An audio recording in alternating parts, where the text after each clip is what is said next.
Hand over your badge. You are finished. Rear Admiral Douglas Vance's voice cut through the auditorium like a blade-cold, deliberate final. He had just publicly stripped Commander Claire Bennett of her command in front of 114 senior military officials, punishing her for defying his direct order and bringing all 32 of her operators home alive. He expected silence. He expected submission.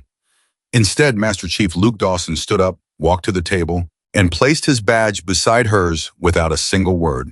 Then another, until 32 badges hit that table and the most powerful admiral in the room realized he had just made the worst mistake of his career. Before we go any further, if this kind of story moves you, subscribe to this channel and follow this story all the way to the end.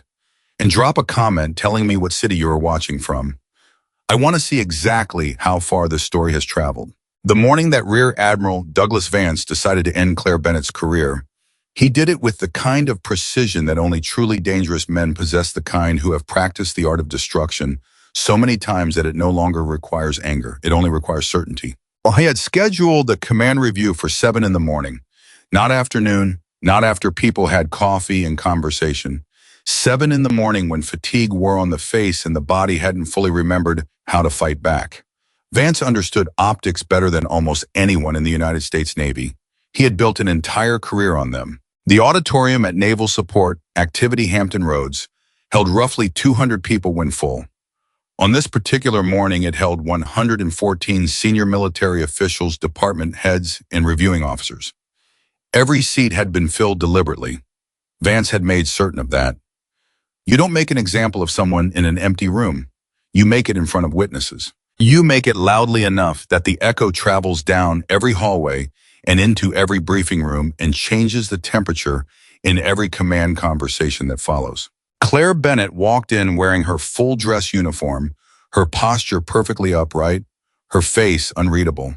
She had been in difficult rooms before. She had been in rooms where people were trying to kill her. She had learned a long time ago that the expression on your face in a moment of pressure is the first thing other people remember about you and the first thing you have to decide before you walk through any door. She sat in the designated chair at the front of the room, facing the reviewing panel, facing Vance, and said absolutely nothing. Vance stood at the podium and let the silence breathe for longer than necessary. He was good at that, at using silence as a tool, at letting the weight of a room do his preparation for him. Commander Bennett, he said, his voice carrying easily through the space, calm and precise in the way that authority sounds when it no longer needs to raise itself. 48 hours ago, you returned from Operation Northern Shield with 32 operators and one primary objective unaccomplished. The high-value target escaped. The intelligence equipment was not recovered. The station was destroyed. 6 weeks of classified planning gone. He paused again. And the reason for all of this, according to your own after-action report, was a direct decision on your part to disobey a lawful order from your commanding officer. A few people in the room shifted in their seats, not many, but enough. Claire didn't move. She sat in the chair with her hands folded on the table and watched Vance the way a person watches something they have already fully understood and are simply waiting for it to finish explaining itself. Commander Bennett, Vance continued, and now his voice dropped just slightly enough to make the room lean forward. Effective immediately, you are being removed from operational command and recommended for demotion based on your willful insubordination during a classified mission. You endangered national security. You destroyed the operational value of months of careful planning. And you allowed a high-value target to escape who now represents an ongoing threat to American infrastructure and American lives. He let that last sentence hang in the air. He was very good at that. Do you have anything to say before I ask you to surrender your command badge? Every person in that room expected one of several things. Some expected Claire to argue. Some expected her to defend her decisions in exhaustive tactical detail, to lay out the evidence, to fight back the way that capable people sometimes fight back, loudly, thoroughly, with the kind of documented precision that makes institutional punishment difficult. Some expected her to plead. A very small number expected her to show some visible sign of the emotion that must have been running beneath the surface of that composed face. What nobody expected was what she actually did. Claire looked at Vance for a long moment, not the look of someone who has been defeated, not the look of someone calculating their next move. It was something quieter and more unsettling than either of those. The look of someone who has already done the thing they needed to do and is simply waiting for the world to catch up to the fact that it happened. Sir, she said, her voice steady and unhurried. I accept full responsibility for every decision I made on that island. She reached down to her uniform jacket, unclipped her command badge, and placed it on the table in front of her. The sound it made was small, metallic, clean. I brought 32 people home. I will not apologize for that. Vance's expression didn't change, but something behind his eyes tightened. He drew breath to speak. And then Master Chief Luke Dawson stood up from the second row. Dawson was not a man who attracted attention through decoration or volume. He was built like someone who had been tested repeatedly by environments that tried to kill him and had simply refused each time. He had 12 years of missions on his record, 3 commendations, and the kind of reputation among special operations personnel that you cannot manufacture through politics or performance. It is earned one decision at a time over more than a decade, in situations where the only witnesses are the people standing beside you in the dark. He walked forward without rushing. He reached the table. He removed his badge and placed it beside Claire's. The sound was the same, small, metallic, precise. For a moment, nobody breathed, and then Chief Aaron Blake stood up. Blake moved more slowly than usual. His shoulder was still bandaged beneath his uniform jacket, the injury from the mission still healing, but he moved with absolute steadiness. He crossed the room. He put his badge on the table.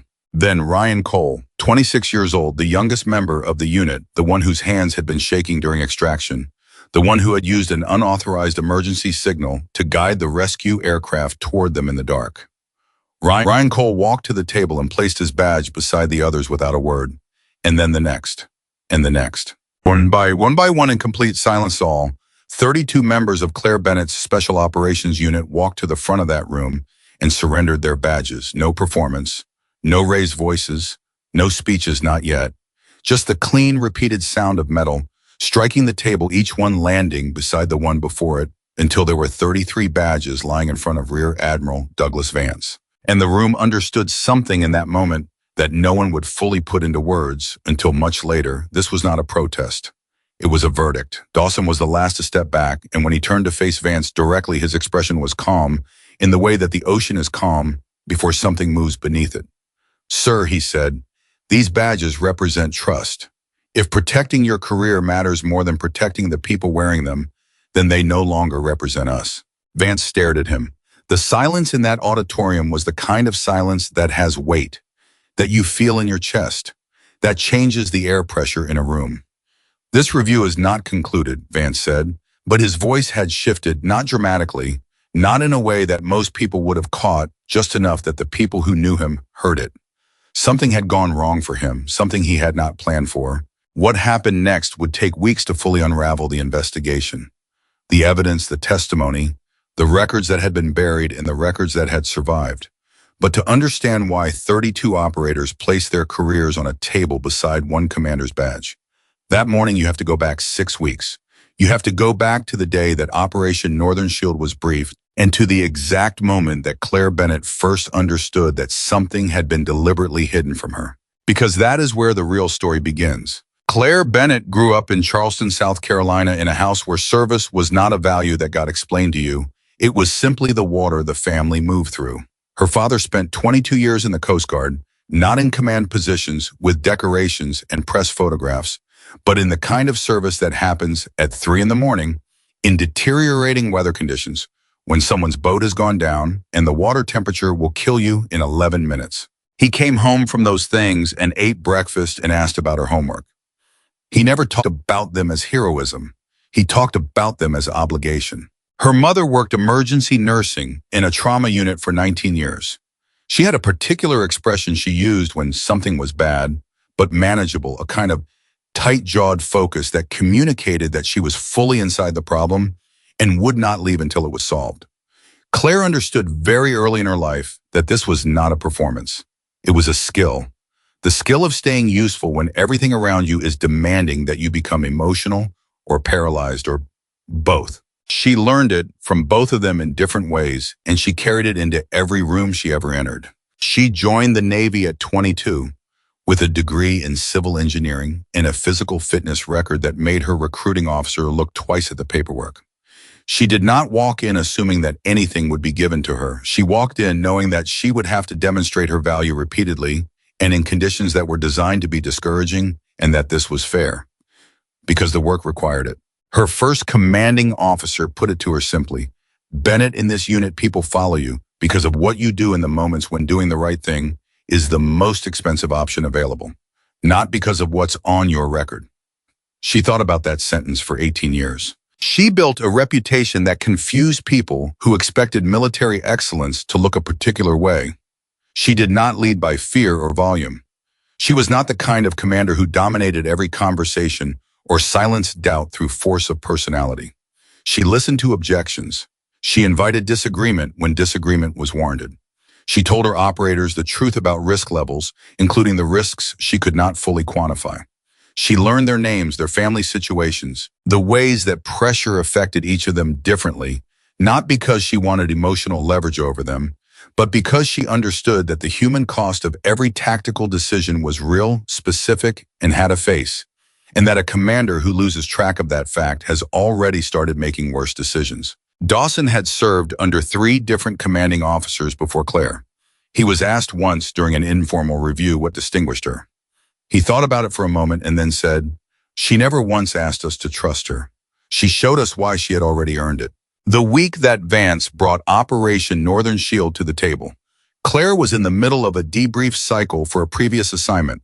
She received the briefing materials 26 hours before the scheduled mission meeting, an unusually compressed timeline. Vance's office explained that the information was highly sensitive and that distribution windows were limited. She read everything twice, and the second time through she started making a list. The thermal imagery from the abandoned communications station showed no normal indicators of human habitation, no warmth from cooking activity, no movement patterns consistent with a cell of people living and operating inside a facility. The intelligence assessment described an active enemy presence, but the physical evidence from the most recent surveillance suggested either that the cell had departed or that they were operating with extraordinary thermal discipline, which would have been unusual and would itself have warranted explanation in the report. It did not appear there. She flagged it. A reconnaissance drone that had been sent to verify approach routes had disappeared without transmitting a mechanical failure code. Drones that experience equipment malfunction transmit that information automatically. A drone that disappears without transmission has either been destroyed deliberately or experienced a catastrophic and instantaneous failure, the first being vastly more likely in a threat environment. The briefing materials listed the drone's disappearance as a probable equipment malfunction and did not revise the threat assessment. She flagged that too. A Coast Guard patrol had intercepted an encrypted transmission approximately 31 hours before the planned insertion. The transmission was analyzed, and the analysis noted a high probability that it contained operational timing information. The briefing materials acknowledged the intercept, but assessed it as likely routine encrypted communication between the mercenary network's command structure. Claire sat with that assessment for a long time. The underwater surveillance readings near the planned extraction zone showed unusual acoustic patterns at 2 different points. The briefing dismissed both as likely marine wildlife or natural geological activity, but Claire had worked enough coastal and island operations to know that acoustic anomalies near extraction zones were not something you dismissed in a single line. She put the list down and picked up the phone. She called Captain Jesse Hargrove, who ran a reconnaissance intelligence for the region. Hargrove had been in the business long enough to know when someone was asking him a question and when someone was asking him to tell them the truth about a question. "Jesse," she said, "the thermal package on the station. Walk me through it." There was a brief pause on Hargrove's end, the kind of pause that tells you something. "What specifically are you looking at?" he asked. "I'm looking at the absence of what should be there if 40 to 60 people have been living and operating inside that facility for the past 3 weeks. Another pause. Longer. "Claire," he said carefully, "I submitted a supplemental assessment on the thermal imaging package." She sat up straighter, I didn't receive a supplemental assessment. I submitted it, Hargrove said. I submitted it 10 days ago. It should be in the briefing package. A pause. It's not in your package. No, she said. It is not. The silence on the line had a different quality after that. She spent the next 4 hours trying to locate the supplemental assessment through 3 different channels. She was told twice that it was being processed. She was told once that it may have been routed incorrectly. She was never told what it actually said. She called Vance's chief of staff and requested a 48-hour delay to allow for a new reconnaissance pass in clarification of the intelligence gaps she had identified. The chief of staff called her back in 40 minutes. The answer was no. The timing of the operation had already been communicated upward through the command structure. A delay would require explanation. The mission would proceed as scheduled. Claire sat in her office for a long time after that call. She pulled out a clean notepad and wrote at the top, alternate extraction routes.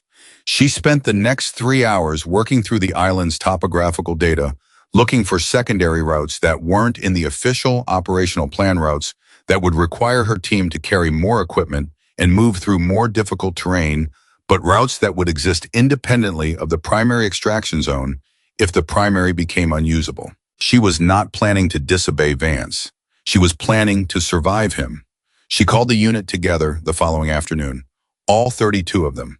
She had never liked the convention of briefing operators on a need-to-know basis when what they needed to know was that the situation was uncertain. Uncertainty is itself information. Concealing it from the people who have to operate inside it is not discipline. It is the kind of false confidence that gets people killed. She stood in front of them and told them everything she knew and everything she didn't know. The intelligence on this target has gaps, she said. I've identified several anomalies that I believe warrant additional verification. I've requested a delay. The delay was denied. I want you to know that because you deserve to make decisions about this mission with complete information. The room was quiet, not the silence of fear, the silence of people taking in facts. Ryan Cole raised his hand. He had been on 3 deployments. He was good under pressure and still young enough to ask the direct questions that more experienced operators sometimes talk themselves out of. What's your assessment, Commander? He asked. Not the official one, yours. She looked at him directly. I think there's a non-trivial probability that this facility is a prepared position. Not a headquarters, a trap. Several people in the room exchanged looks. Not panicked looks, processing looks. Then why are we going? Blake asked, not challenged, genuinely asking. Because I don't have definitive proof of that assessment, she said. And because orders require more than a suspicion to override, John, what I can do and what I have done is prepare alternate options. If the primary extraction route becomes unusable, we have 3 others. They're harder, they take longer, but they exist and they are in your operational packages.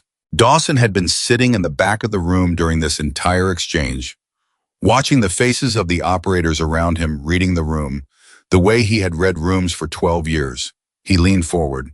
And if we get in there and the situation is what you think it is, he asked. Claire met his eyes. Then I make the call I have to make, and I answer for it. Dawson held her gaze for a moment, and then he nodded, once, slowly. That nod meant something. Everyone in the room knew what it meant because they all understood Dawson and they understood that what he had just communicated was not casual endorsement. It was a statement about whose judgment he trusted when things went wrong. The unit spent the next 18 hours in preparation. They were thorough. They were focused. They asked questions about the alternate routes and committed them to memory with the seriousness of people who intend to use them. They helped each other review the medical contingency protocols, the emergency communication procedures, the backup signals. Nobody said out loud what several of them were privately thinking, that they were preparing for a mission that their commanding officer didn't believe in, authorized by a superior officer who hadn't told them the truth. On the morning of departure, the weather in the Gulf of Alaska had already begun deteriorating. The storm that the meteorological team had flagged as significant but manageable was tracking faster and harder than the original models had predicted. Claire looked at the updated weather data and felt something settle in her chest, not fear exactly, but the quiet weight of knowing that multiple variables were moving in the wrong direction simultaneously and that the window for good decisions was narrowing. She walked through the unit one last time before boarding. She checked equipment, she asked questions, she made eye contact with each person. When she reached Ryan Cole, he was rechecking his radio pack. He looked up and she could see in his face that he was nervous in the way that people are nervous when they understand exactly what they're walking into. "You did well in the prep," she told him. "I've been thinking about the alternate routes," he said. "Good," she said. "Keep thinking about them." She boarded last. She took the seat nearest the door as she always did. It was not a symbolic choice. It was a practical one. In an emergency exit, the person nearest the door moves first and creates space for the others. She had sat in that seat on every deployment for 9 years. As the aircraft lifted and the coastline of Virginia disappeared beneath them, Claire opened her notebook to the page where she had written the alternate extraction routes and reviewed them one more time. She was not afraid of the mission. She was afraid of what happened when the people responsible for protecting their soldiers chose their careers instead. She had seen that choice made before in smaller ways on smaller stakes. She had watched commanders soften threat assessments to make operations look cleaner than they were, because a clean operation is easier to defend in a briefing room. She had watched intelligence get shaped around desired conclusions rather than actual evidence, because the desired conclusion was easier for everyone upstream. She had seen what those choices cost. And sitting in that aircraft seat with 32 people in the rows behind her, she made a quiet and private decision that she had already in some sense made before she boarded. She would not be the instrument of that choice. She would follow every legitimate order she received. She would give the mission every possible chance to succeed. She would be the most disciplined, most competent, most professional commander that she knew how to be. But she would not leave anyone behind, whatever it cost her. Dawson caught her eye from across the aircraft as they flew north into the darkening sky. He gave her a small, steady look, the kind of look that, in another context, in another life, might have been called reassurance. But between two people who had spent their careers in these particular rooms and on these particular missions, it was something more specific than that. It was acknowledgement. It was recognition. It said, "I see what this is, I see what you're carrying, and I'm not going anywhere."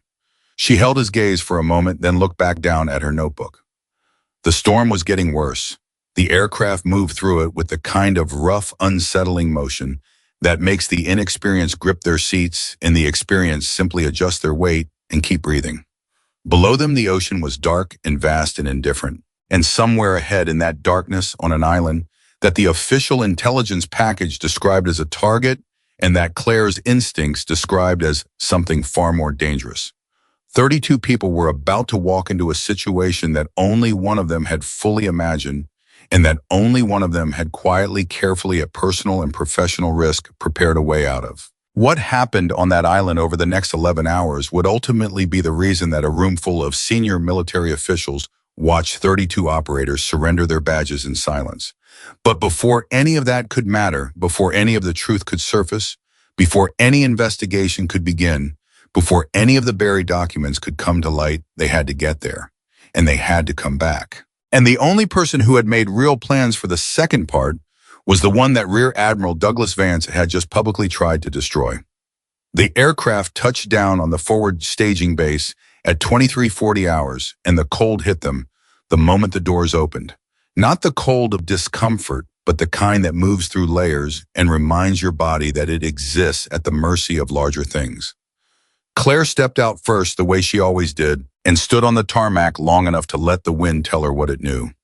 The storm was not getting smaller. The meteorological update she pulled on her tablet confirmed what she already felt in her chest.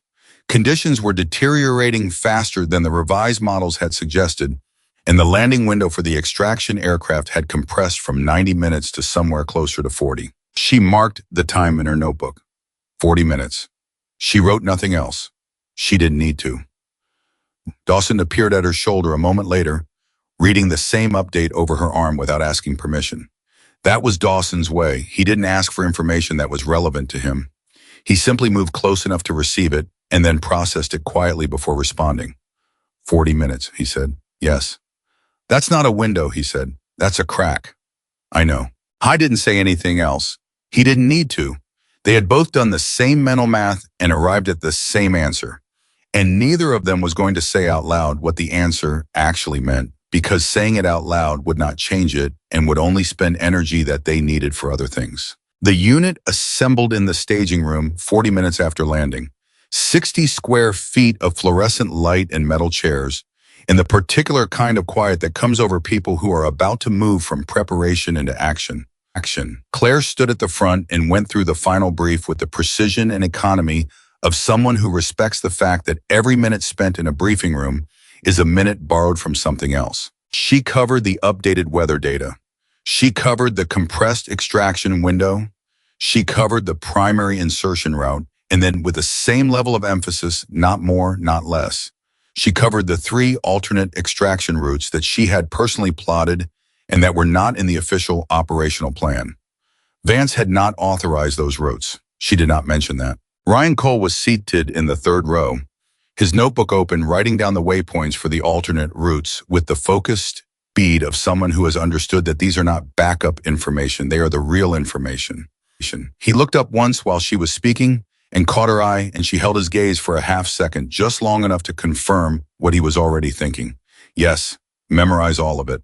Marcus Webb, who ran communications for the unit and had been doing so for 7 years with a reliability that Claire had come to think of as a physical law rather than a personal quality, raised his hand at the end of the brief.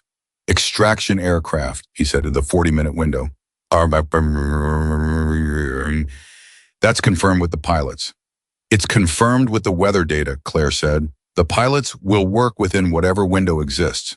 And if the window closes before we're at the zone, the room had gone very still. That's why you have the alternate routes memorized, Claire said. Webb nodded once and wrote something in his notebook. The room absorbed that exchange and moved on the way rooms full of trained people move on from information that is disturbing, but actionable, not by dismissing it, but by folding it into the operating reality and continuing to function. What none of them knew, what Claire herself did not yet know in its full dimensions, was that the information Vance had buried was not limited to a single supplemental assessment.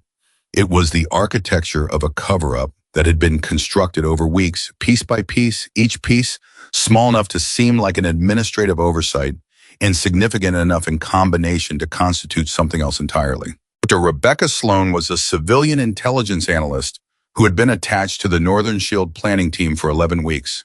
She was 34 years old, held 2 advanced degrees, and had developed over the previous 3 years a particular reputation for precision that some people found reassuring and some people found irritating, depending almost entirely on whether her precision confirmed or contradicted what they already wanted to believe. She had submitted the supplemental thermal assessment that Hargrove had referenced. She had submitted it, and it had not appeared in Claire's briefing package, and when Sloan followed up with Vance's planning office to confirm receipt, she was told the assessment had been received and integrated. She knew it had not been integrated because she had read the final briefing package. The assessment was not there. A document does not integrate itself silently into a package and then disappear from the record. It either exists in the record or it does not. And if it does not exist in the record, the question is not where it went. The question is who removed it. Sloan sat with that knowledge for 48 hours. She was not naive. She understood exactly what it meant to raise a concern about a senior admiral's decision in the middle of an active operational timeline. She understood the institutional pressures, the career implications, the way that organizations tend to treat people who create friction around things that powerful people have already decided. She raised the concern anyway. She wrote a formal internal memorandum documenting the discrepancy and sent it through 3 separate channels, including a direct message to the operational team's communications address. She was careful. She was thorough. She copied the document into an offline archive before sending it. She did not know when she sent it that Ryan Cole was the person who managed the operational team's communications archive. She did not know that Ryan's particular habit of saving everything, a habit that some of his colleagues teased him about as excessive as the caution of someone still young enough to be afraid of losing things, would become the single most consequential thing he had ever done in his career. She only knew that she had done what the job required. She had told the truth. She had created a record. What happened to that record afterward, she could not control. On the tarmac, 40 minutes after the briefing ended, the unit boarded the insertion helicopters in full gear. The sound of the storm against the fuselage was immediate and continuous. Not the theatrical sound of movie weather, but the real sound, which is more monotonous and more relentless and more exhausting than people who have never flown into a serious storm can quite imagine. It occupies a specific frequency that the body registers as threat before the mind has consciously processed it. Claire sat with the tactical display on her knee and watched the island's coordinates grow incrementally closer on the screen. She had flown into difficult conditions before. She had flown into conditions that afterward she described to people using the word bad, because that was the only word that was both accurate and transferable to someone who hadn't been there. This was bad in that particular way. Beside her, Petty Officer First Class, Tomas Reyes was cleaning his sidearm for the third time since they'd boarded. Reyes had been doing this for 11 years, and he did it when he was thinking hard about something. Claire had learned to read it as a sign that his mind was working correctly, that he was processing, not spiraling. She found it oddly steadying. "You good, Reyes," she said over the noise. He looked up. "Good, Commander. Just thinking about the northern tunnel access on Route 3. "What about it?" "The elevation drop. It's steep. If Blake has to move through it with a compromised shoulder," he paused. "I want to be positioned close to him during that section." Claire looked at him. "That's a good call." He went back to the sidearm. She went back to the display. 40 minutes after takeoff, the pilot's voice came through the headset. "Commander, we're 6 minutes out. Conditions on approach are rough but passable. I want you to know the window has compressed further. We're looking at 32 minutes now, not 40. She pressed the transmit button. "Copy that. 32 minutes. She turned to Dawson, who was seated directly across from her. He had heard the exchange. His expression did not change. 32 minutes, she said. "We've moved faster in worse weather," he said. "Not with wounded." "We don't have wounded yet." She looked at him. "That's true," she said. "Let's make sure we keep it that way as long as possible." He gave her that same small, steady nod. The helicopters descended into the insertion zone at 0213 hours, and the moment the team hit the ground, the storm pressed against them with its full weight, and the noise of it swallowed all peripheral sound except the radio in Claire's earpiece. She moved the unit forward immediately. Speed was a form of safety here. Every minute on the approach was a minute subtracted from the extraction window. They reached the outer perimeter of the abandoned communication station in 18 minutes faster than the planned timeline, which told Claire something about the unit's collective understanding that this was not a routine movement. Nobody had needed to be pushed. Nobody had needed reminding. They had moved because they understood the arithmetic and they were good at their jobs. The facility occupied the high ground on the island's central ridge. It had been decommissioned in the early part of the previous decade, and the official intelligence assessed it as structurally deteriorated with limited internal integrity. The briefing photographs showed exterior decay, consistent with years of weather exposure and abandonment. What the briefing photographs did not show, because they were 14 weeks old, Claire now understood, not 4 weeks old as they had been labeled, was the systematic internal reinforcement that someone had been doing to the facility for a very long time. She noticed it first in the entrance. The door should have required manual override given the decommissioning state of the facility. Instead, it operated on a current system, which meant power, which meant someone had restored internal electrical infrastructure. She marked it and said nothing. They moved inside. The interior was cold and dark and absolutely still. Too still. The kind of still that active spaces don't produce, even when the people inside them are trying to be quiet, because active spaces retain the ambient traces of the energy that has moved through them, the warmth of bodies, the vibration of equipment, the particular quality of air that has been recently breathed. This space had none of that. This space felt like something that had been carefully prepared and then vacated. Not abandoned, vacated. There is a difference, and Claire felt it the moment she crossed the threshold. She pressed the transmit button on her radio. "Command, Northern Shield is inside the facility. We have power and active electrical systems that are inconsistent with the decommissioned status in the briefing package, requesting confirmation of intelligence baseline." Vance's voice came back in 12 seconds. "Northern Shield, that's consistent with emergency backup systems. Continue to primary objective." She held the radio in her hand for a moment. Emergency backup systems in a decommissioned facility that had been scheduled for full decom did not restore themselves. They did not maintain themselves across years of abandonment, and they did not produce the specific electrical signature that Webb, who was monitoring the facility's power grid through his scanning equipment, was now describing to her in a quiet voice 2 steps to her left. Claire, Webb said, and the use of her first name rather than her title was itself a signal between two people who had worked together long enough to have developed that particular code. This isn't backup power, this is a dedicated circuit installation. Recent, maybe 8-10 months. How recent is recent? The insulation on the routing hasn't aged, 6 months at the outside. 6 months. The briefing package covered a surveillance window of 11 weeks.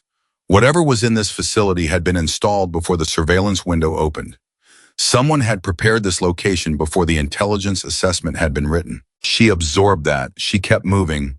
She kept the unit moving because stopping in the middle of a facility where the intelligence had just catastrophically misaligned with reality was not a survivable choice.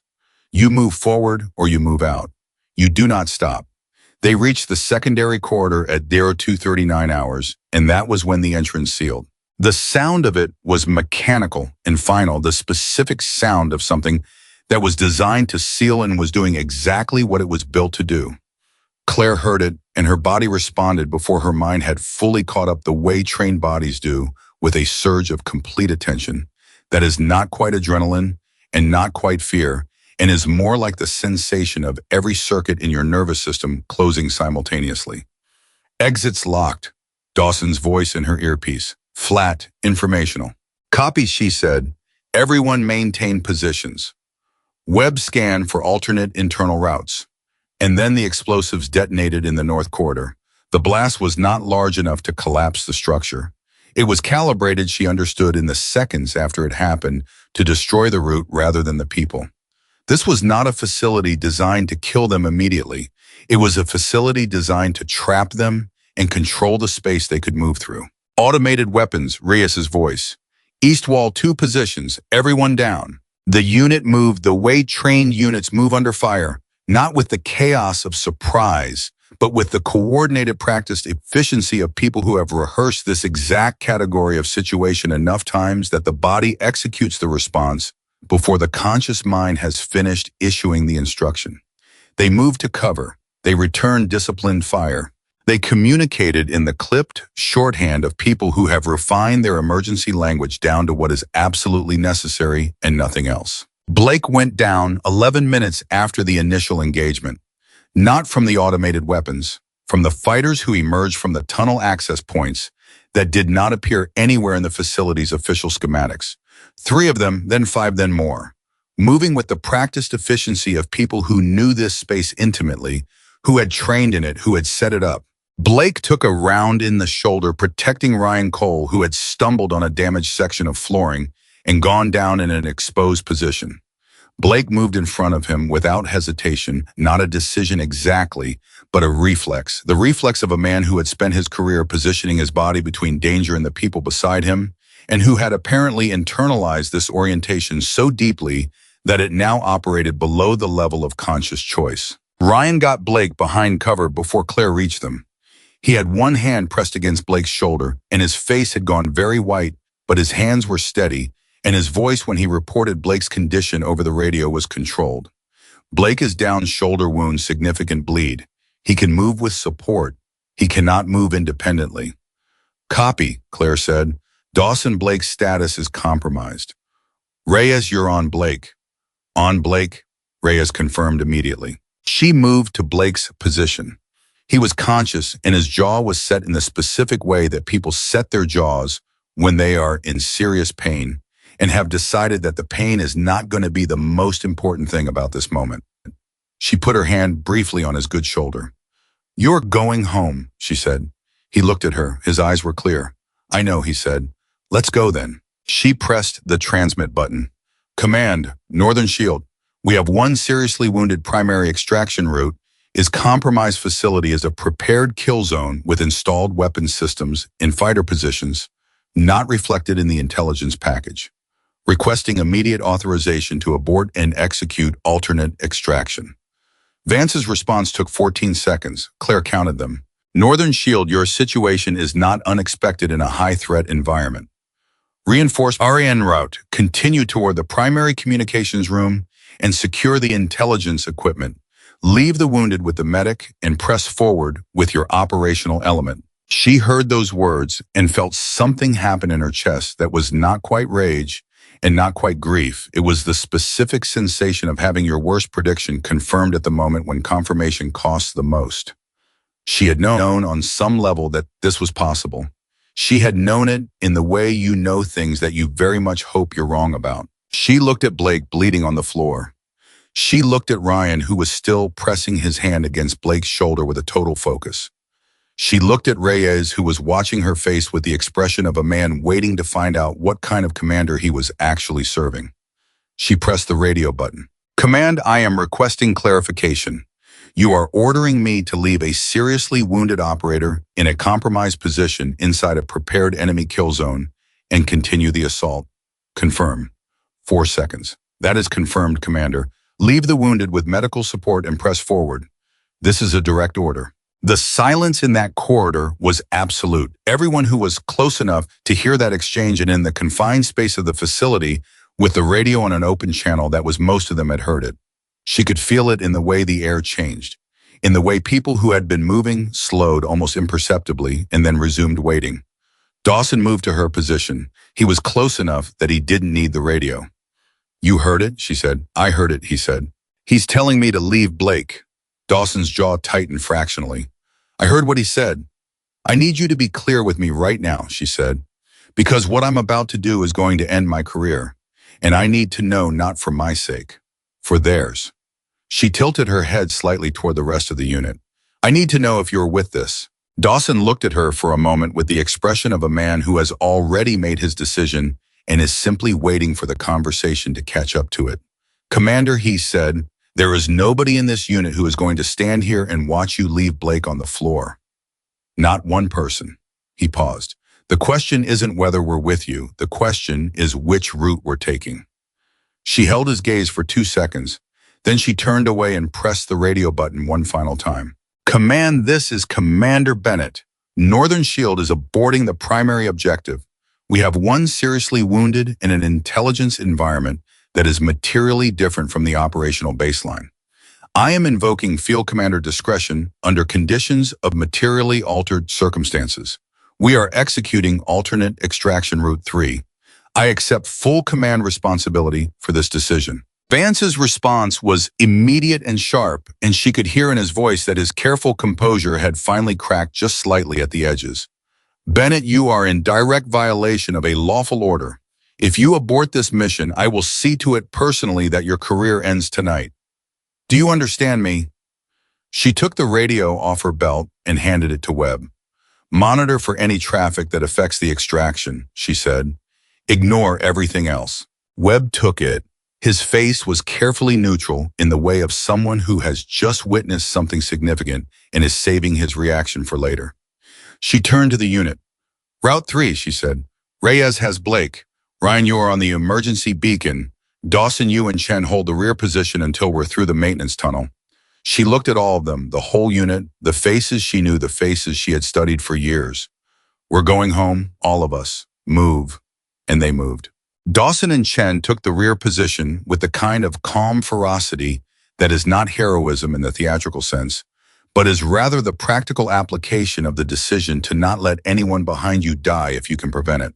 They held back the fighters emerging from the tunnel access points, while the rest of the unit moved Blake through the maintenance corridor at the back of the facility, a corridor that did not appear in the official schematics, but that Claire had found in the original construction documents when she was building her alternate routes 11 days earlier in her office in Virginia at 11:30 at night when everyone else had gone home. Blake moved with Reyes at his side, one arm across Reyes's shoulders, his good hand gripping the wall at intervals. He did not make a sound beyond the controlled rhythmic breathing of someone who has decided that pain is a data point and not a destination. Ryan moved 2 steps ahead with his weapon up, clearing each section before the others entered, moving with a precision that was noticeably better than his training scores had predicted, the kind of improvement that only happens when stakes become real. The maintenance tunnel descended toward the northern shoreline at a grade that was steep enough to be punishing in dry conditions and was in the storm and the dark extremely demanding. People slipped. People caught each other. Nobody fell and stayed down. Dawson and Chen rejoined the group at the tunnel's lower access point, moving fast and low, Chen with a graze on his forearm that he had wrapped himself during movement and not mentioned until Ryan asked why his sleeve was dark. "It's fine," Chen said. "Keep moving." Claire moved to the front of the group on the shoreline section, reading the terrain with a flashlight, angled low, looking for the coordinate point where the emergency beacon signal would have the best chance of reaching the rescue aircraft through the storm interference. The wind was loud enough that normal speech required elevation, and communication happened in the shorthand she and Dawson had developed over years, half gesture and half sound. She reached the coordinate point and stopped. She turned to Ryan. "The beacon." He already had it in his hand. "Vance didn't authorize this signal," she said. It was not a question. It was a statement delivered for the record because she believed in the record, even now. Even in a storm on a dark shoreline with Blake bleeding and Dawson breathing hard behind her. "I know," Ryan said. "If you activate it, it goes in the report." "I know that too," he said. He looked at her.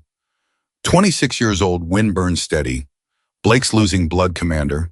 She held his gaze for one full second. Then she nodded. Ryan activated the beacon. The signal went out at 0318 hours. At 0341 hours, the Coast Guard rescue aircraft found them. At 0347 hours, the station detonated the fuel storage system, destroyed in an explosion that had been rigged to prevent recovery of anything inside the facility. The sound of it reached them while they were boarding the rescue aircraft, and Claire felt it through the floor of the fuselage, a deep percussion that was both the end of the trap and the end of the last possible argument for continuing the mission. The mercenary leader was gone. The intelligence equipment was gone. Everything that Vance had been counting on for his promotion was gone. But 32 operators boarded that aircraft alive. Blake was in surgery within 3 hours of landing. The attending physician told Claire afterward that the timing had been tight, that another 20 minutes would have changed the outcome significantly. She received that information in the hallway outside the surgical unit and stood with it for a moment, absorbing the specific weight of what 20 minutes meant, what the decision to not leave him meant, what it had cost, and what it had preserved. She walked to the waiting room where the unit had gathered. They were sitting and standing in the way of tired people who have been through something real and have not yet had time to process it, their energy still running high from the mission, their bodies beginning to register the accumulation of everything they had asked of themselves in the previous 11 hours. They looked at her when she walked in. She looked back at them. "Blake's in surgery," she said. "He's going to be okay." The sound that moved through the room was not a cheer. It was quieter than that and more genuine, the collective release of tension that had been held in bodies that did not fully understand how tightly they'd been holding it until the moment they were allowed to let go. Ryan sat down in a chair and put his face in his hands for about 15 seconds. Then he looked up and was fine. Reyes, who had carried Blake through that tunnel without complaint and without resting, sat with his elbows on his knees and his head forward. And after a while, he said to no one in particular, "I want to call my wife." "Call your wife," Dawson said. He picked up his phone. Dawson moved to stand beside Claire near the door. They stood in comfortable silence for a moment, the silence of two people who have been through something together and are in the process of understanding what it means.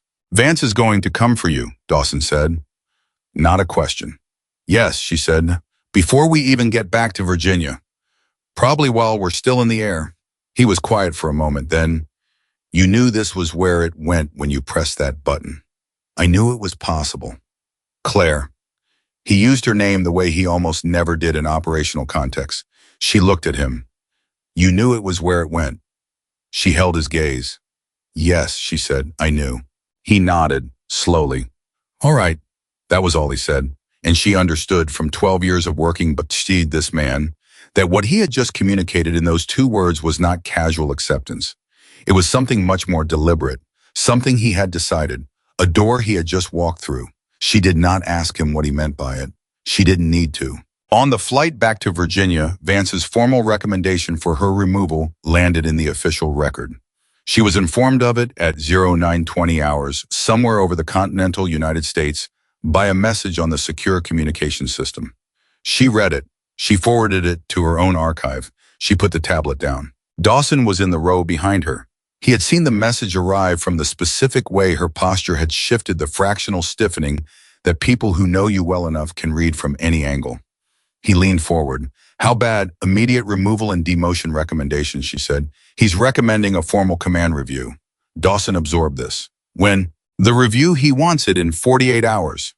She almost smiled, not from amusement, but from the rueful recognition of a tactic she had seen before. He wants it before the units had time to fully debrief, before anyone's had time to compare notes. Dawson sat back in his seat. The aircraft engine was loud and constant and carried them south through clear, early morning sky. After a long silence during which Claire watched the landscape below, without really seeing it, Dawson's voice came from behind her, quiet and deliberate. I want you to know something, he said. She waited. Every person in this aircraft, he said, made it home tonight because of a route that you planned 11 days ago in your office at 11:30 at night when nobody told you to, because you saw a problem and you prepared for it and you were right. A pause.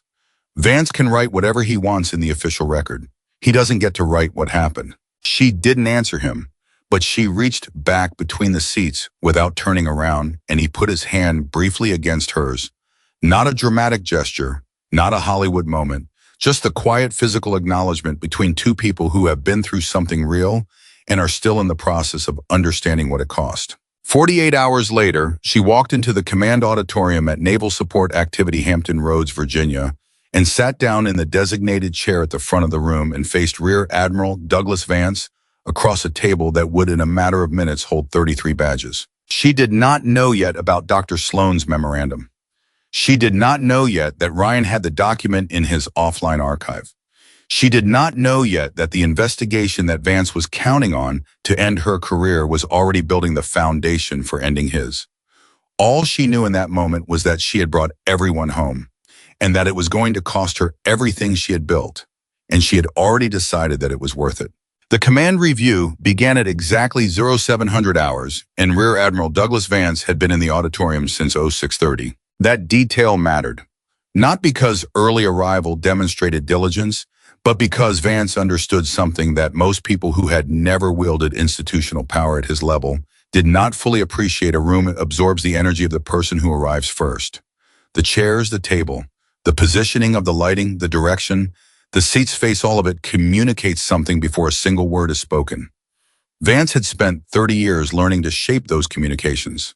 He arrived early because he wanted the room to already belong to him by the time anyone else walked into it. He stood at the front reviewing his prepared notes, and when his Chief of Staff, Commander Alan Briggs, entered at 0645, Vance looked up and said without preamble, "Tell me the panel composition is finalized." "It is, sir," Briggs said. "And the documentation package, distributed to panel members last night, the after-action timeline, the radio transcripts, the formal order of insubordination." Briggs paused. "Everything you requested." Vance looked back at his notes. Good. What Briggs did not say, what he had decided in the private calculus of a man who had worked closely enough to Vance for 4 years to understand exactly what was happening, was that the documentation package distributed to panel members was a curated version of the full record. It contained the radio transcripts. It contained the after-action timeline. It contained Vance's formal recommendation for removal and demotion. What it did not contain was anything that supported Claire's operational concerns. Nothing from Hargrove's supplemental assessment. Nothing about the drone disappearance. Nothing about the Coast Guard intercept of the encrypted transmission. Nothing about the underwater acoustic anomalies near the extraction zone. Briggs had assembled the package according to Vance's explicit instructions. He had done it professionally and efficiently and without visible objection. And then he had gone home and sat in his kitchen for a long time, and he had not slept well, and he had come in this morning with something sitting in his chest that he did not yet have a plan for dealing with. I didn't know about Sloan's memorandum. He didn't know about Ryan's archive.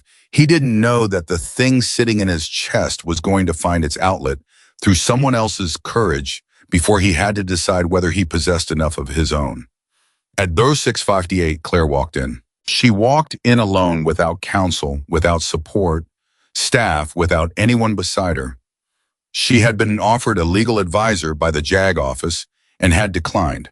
Not because she didn't understand the stakes, she understood them with complete clarity, but because she had decided that the best representation she could offer herself in this room was the unmediated truth spoken plainly, without the architectural scaffolding of legal strategy. She had made her decisions. She would explain them herself. She sat in the designated chair.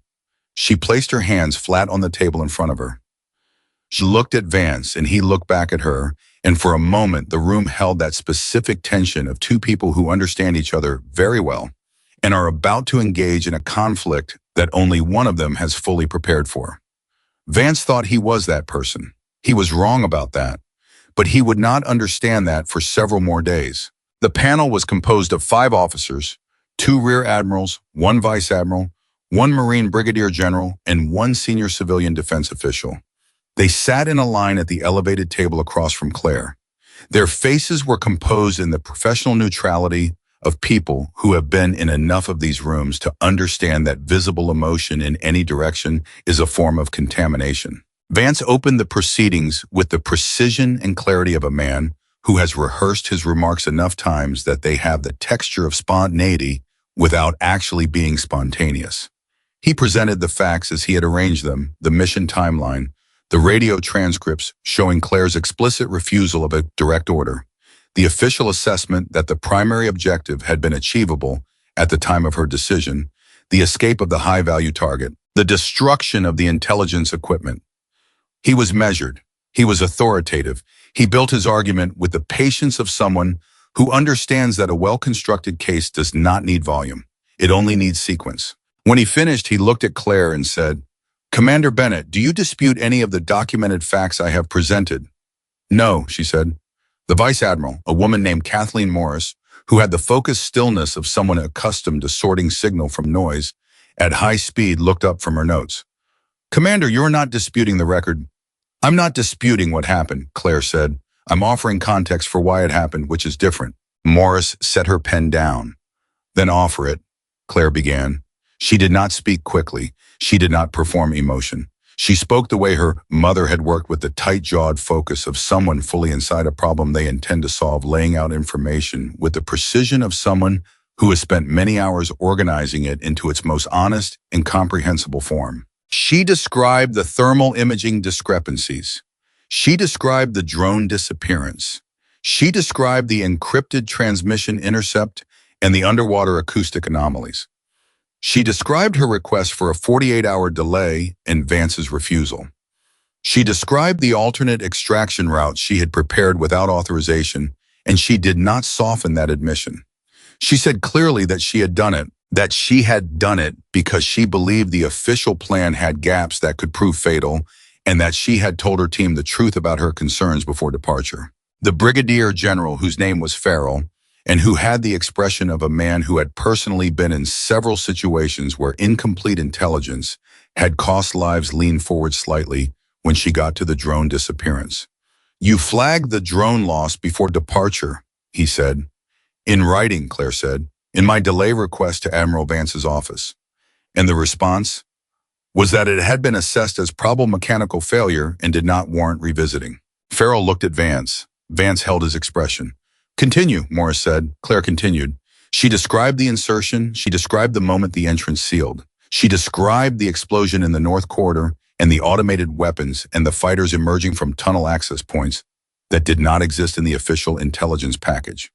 She described Blake going down. She described Vance's order to leave the wounded behind and continue the assault. And here, for the first time, something shifted in the room. It wasn't dramatic. It wasn't the sudden intake of breath that happens in films.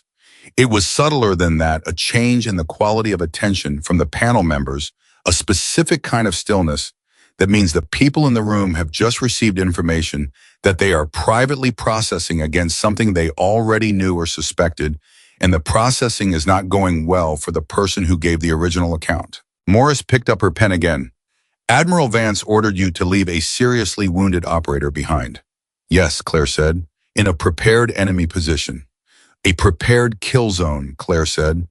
"Weaponized infrastructure, tunnel fighters, explosives under the fuel storage. We were not in a temporary firefight. We were inside a facility that had been specifically built to trap and eliminate an American special operations team." The civilian official on the panel, a man named Arthur Prentice, who had spent 20 years in defense intelligence before moving to his current administrative role, had been writing notes steadily throughout Claire's account. He stopped writing and looked at her. "You said built to trap," he said. "That's a significant characterization. What's your basis for it?" "The installation timeline," Claire said. "Our communications officer conducted an in-field assessment of the facility's electrical infrastructure during the engagement. The installation was recent, 6 months at the outside. The surveillance window in our briefing covered 11 weeks. Whatever was in that facility was prepared before the intelligence assessment was written." She paused. "Someone set that trap before we were watching for it." Prentice looked at Vance. It was a brief look, the kind that passes between people who have each independently arrived at the same question and are both now waiting to see whether it gets asked out loud. Vance said the field assessment by a communications officer during active enemy contact is not a reliable basis for determining installation timelines. "No," Claire agreed. "It isn't. That's why I'm requesting that the panel obtain the full intelligence file from the Northern Shield planning period, including all supplemental assessments submitted by the analytical team." Silence. It lasted 4 seconds. Claire counted them. "The full intelligence file is included in the documentation package distributed to the panel," Vance said. "With respect, sir, it is not," Claire said. "Captain Jesse Hargrove submitted a supplemental thermal assessment 10 days before the mission. That assessment is not in the documentation package. I have confirmed its absence through direct communication with Captain Hargrove." Another silence, different in quality from the first one. Morris looked at Briggs, who was seated to the side of the room in his capacity as Vance's staff representative. Commander Briggs was a supplemental thermal assessment submitted by Captain Hargrove, included in the documentation package. Briggs opened his mouth, closed it, opened it again. In the 4 years he had worked for Vance, he had navigated many difficult moments. He had learned to phrase things carefully to leave room for interpretation, to operate in the gray spaces that institutional loyalty and personal integrity sometimes create between them. He was good at it. He had told himself many times that this skill was necessary, that all institutions require people who can manage difficult information with discretion, that discretion was not the same thing as dishonesty. He looked at Morris. He looked at the question on her face. He looked at Claire, who was watching him with the composed expression of someone who has asked a question and is simply waiting for an honest answer. "No, ma'am," he said. "It was not included." Vance's jaw tightened, fractionally, barely visible, but Farrell saw it, and Prentice saw it, and Claire, who had been watching Vance's face with the focused attention of someone reading very fine print, saw it. "Admiral Vance," Morris said, and her voice had changed, still professionally. Neutral, but with a new precision underneath it. The precision of someone who has just adjusted their calibration. "Can you explain the absence of Captain Hargrove's supplemental assessment from the documentation package?" "Administrative routing error," Vance said. He said it cleanly, without hesitation, with the practiced ease of a man who has anticipated this question and prepared an answer that is technically possible and emotionally satisfying to anyone who wants to believe it. The supplemental assessment was received after the final briefing package had been compiled and was not integrated before distribution. These things happen in the compressed timeline of an active operational planning cycle. Morris looked at him for a moment, and the assessment itself, its contents, it would be in the full intelligence archive. "I'd like it retrieved," Morris said, "today." "Of course," Vance said. He said it without any visible change in his expression, but he had in that moment begun calculating. Claire could see it, not in any single feature of his face, but in the specific quality of stillness that settled over him, the stillness of a machine recalibrating. Hargrove's assessment was in the archive. Vance had known it was in the archive. He had been operating on the assumption that the assessment alone, without context, without Sloan's memorandum, without the connecting tissue of everything he had withheld, would be explicable, ambiguous, manageable. I was still calculating when the morning session broke for recess at 10:30 hours. Claire walked into the corridor and found Dawson waiting. He had not been permitted inside the auditorium during the formal proceedings.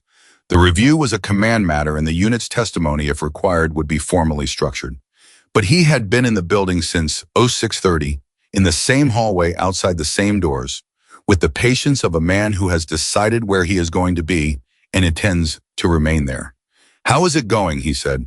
"Hargrove's assessment is going to be retrieved," she said. "Morris ordered it." Dawson absorbed this. "That's good. It's a start. she said. It tells them there's a gap. It doesn't tell them why the gap exists. He was quiet for a moment, looking at the floor with the expression of someone turning something over. Then he looked up. Ryan has something, he said. She looked at him. He came to me last night, Dawson said. He wasn't sure whether to bring it forward or wait. He wanted my read on the timing. What does he have? A memorandum, Dawson said. From a civilian analyst named Sloan, Rebecca Sloan. She sent it to the operational team's communications address before the mission. Ryan saves everything to his offline archive. You know how he is. A pause. The memorandum documents the missing assessment. It was sent the day Sloan realized it wasn't in the briefing package. Claire was very still. It proves she flagged it, she said, before we left. It proves she flagged it, and it proves the timestamp on the flag is before the mission departure, which means it's not an administrative routing error, she said. No, Dawson said, it is not. They stood in the corridor for a moment, the two of them with that information between them, like something solid and heavy that had just changed the dimensions of the room. Ryan needs to submit it formally, she said. I know. He wanted your word before he did. He doesn't need my word, she said. He needs to know it's the right thing. He knows it's the right thing. He wants to know you're prepared for what happens after. She looked at Dawson. What do you mean? If that document comes in, Vance doesn't just lose this review. He loses everything. It stops being a command review and becomes an investigation. And investigations travel in directions that nobody fully controls once they start. He held her gaze. Ryan is 26 years old, and he's about to walk into the room where an admiral's career ends. He wanted to know if the commander who's going to be standing beside him when he does it is ready for what comes next. Claire was quiet for 4 seconds. The corridor was institutional and fluorescent and utterly indifferent to the weight of what was being decided inside it. Tell him, she said, that I've been ready since the moment I pressed the radio button on that island. Dawson looked at her. Then he nodded once and walked away down the corridor. The afternoon session began at 1330 hours. Hargrove's supplemental assessment had been retrieved from the archive and distributed to panel members during the recess. Morris had read it before the session reconvened, and the specific quality of her attention when she looked at Vance had changed in a way that was small but unmistakable. The assessment was detailed. It documented the thermal anomalies in language that was careful and precise and unambiguous. In its conclusion, the pattern of thermal data from the facility was inconsistent with an active human presence at the density described in the primary intelligence report. The assessment recommended either a delay for additional surveillance or a significant revision of the threat environment estimation before any insertion. Vance had received this document. He had received it 10 days before the mission. He had not included it in the briefing package. He had not revised the threat estimation. He had not delayed the mission. Farrell read it twice and then looked at Vance with the expression of a man doing very specific arithmetic. Admiral, he said, Hargrove's assessment recommends either a delay or a revised threat estimate. Commander Bennett requested a delay. You denied the request. Did you revise the threat estimate? The threat estimate was based on the totality of available intelligence, Vance said. A single supplemental assessment noting thermal anomalies does not automatically invalidate a comprehensive multi-source intelligence product. It doesn't automatically invalidate it, Farrell said carefully. But protocol requires that a flagged supplemental assessment be included in the operational briefing and considered by the field commander. Is that correct? A pause. That is correct. And it was not included. As I explained the routing error, Farrell said. Not aggressive, just precise. The way a man is precise when he has decided that he is going to stay on a specific detail until it is resolved. Yes. And then Ryan Cole walked in. He entered through the side door at 1347 hours, accompanied by a JAG officer who had filed the formal procedural request for testimony admission 20 minutes earlier during the recess.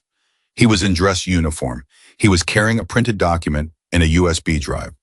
His face was composed in the way of someone who is nervous and has decided that being nervous is not a reason to do the wrong thing. He sat in the witness chair. Morris looked at the JAG officer. You're submitting new evidence. Yes, ma'am. A digital communication and printed copy of a memorandum from civilian analyst Dr. Rebecca Sloan, timestamped 41 hours prior to mission departure, sent to the operational team's communications archive. Vance's body language shifted. Not dramatically, he was too controlled for dramatic shifts. But it shifted in the way that very controlled people shift when something they have been managing has just moved outside the perimeter of their management. A fractional forward movement, a tightening in the hands. Briggs, seated against the wall, went completely still. Morris received the document. She read it.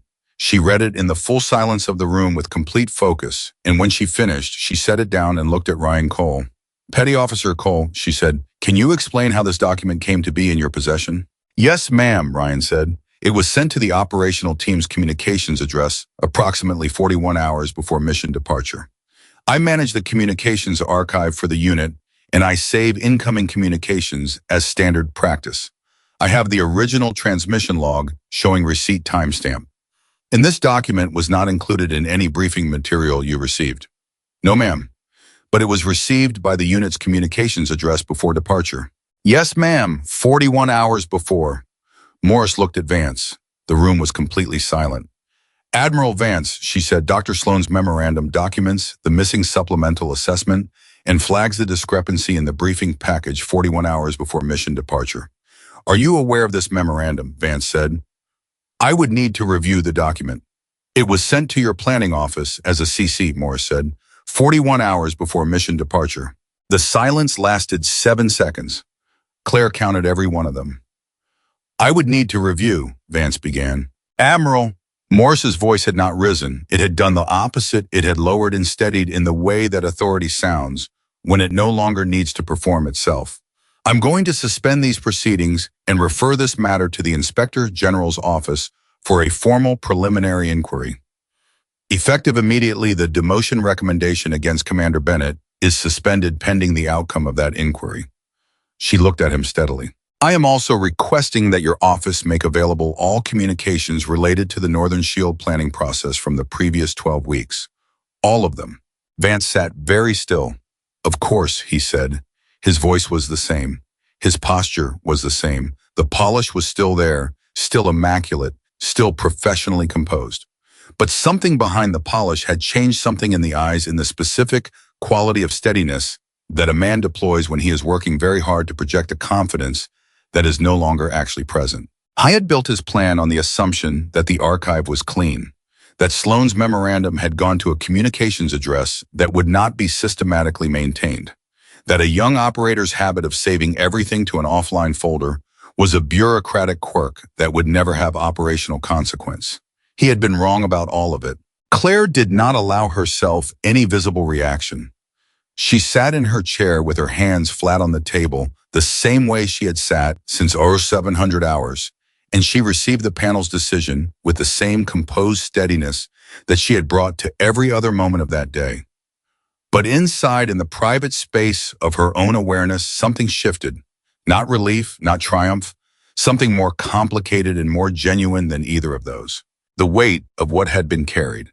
The weight of knowing for 11 days that she was right about something she could not prove.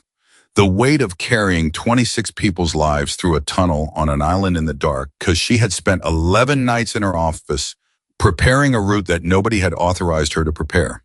All of that weight had just been acknowledged formally and officially by people with the authority to acknowledge it.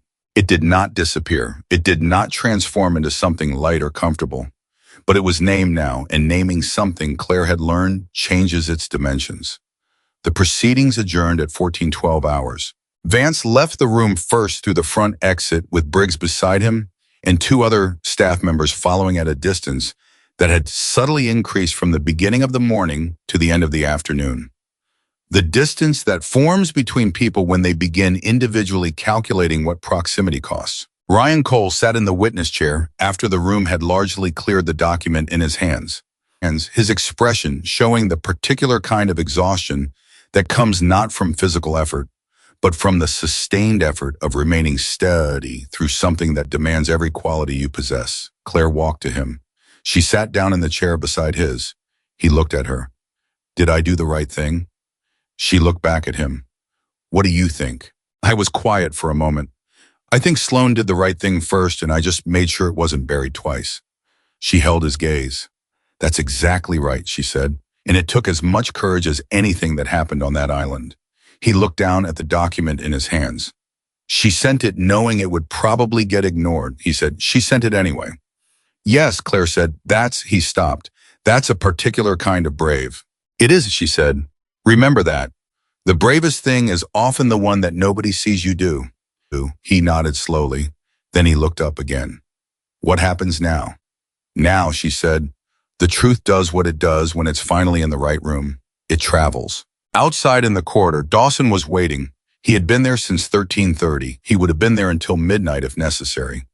When Claire walked out, he looked at her face and read it the way he had been reading her face for years, not the surface expression, but the specific quality of steadiness underneath it. The demotion is suspended, she said. He exhaled, not dramatically, just the release of a breath held longer than it should have been.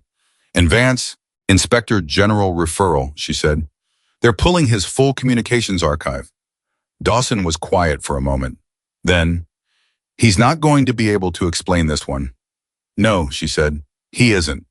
They walked together toward the exit through the institutional hallway with its fluorescent lighting and its linoleum and its complete indifference to the magnitude of what had just happened inside it. At the door, Dawson stopped. The unit's outside, he said, all 32 of them. They've been out there since this morning. She stopped walking. They've been waiting out there all day. Yes, she didn't say anything for a moment. Then she said, that was their choice. It was, he said, every one of them. She pushed open the door. The unit was there, exactly as Dawson had said, all 32 of them in various states of waiting, some standing, some sitting, all of them looking up when the door opened.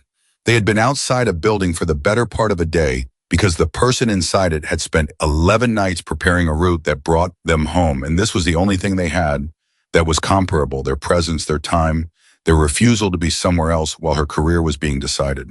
Nobody said anything for a moment. Then Blake, his arm in a sling, his color not quite back to normal, his jaw set in the specific way she had last seen it on a tunnel floor in Alaska, raised his good hand and said simply, well, demotion is suspended, she said. Investigation opened. The sound that moved through the group was not a cheer.